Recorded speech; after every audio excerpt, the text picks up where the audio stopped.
tell me why, so you had this moment, you had this epiphany. And by the way, I like Peter said, I love that, how you really recognize the difference between having a life you don't need to take a vacation from and then deliberately having to escape your life. And so do you think this is something that a lot of people have, like this realization?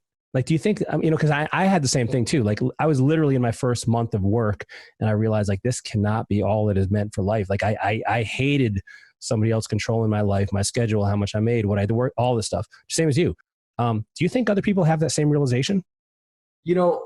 Far be it for me to put words in other people's mouths, but if you put me on the spot to answer that question, I would say absolutely. And what tears me apart, few things bother me as much as when folks have that realization and don't have the support or the resources or the belief system, probably most accurately, to feel like they have any power to change it. That is what the song I've been preaching since Life and Air provided me with that, let's call it a roadmap to being able to make those changes, right? It drives me crazy when I hear people look at kind of the progress I've made both professionally and personally since becoming involved with Life and Air, and oh, it must be nice. And it's like, well, no, you don't get it. Like, you got to start down the path first, and then those things change. They think that,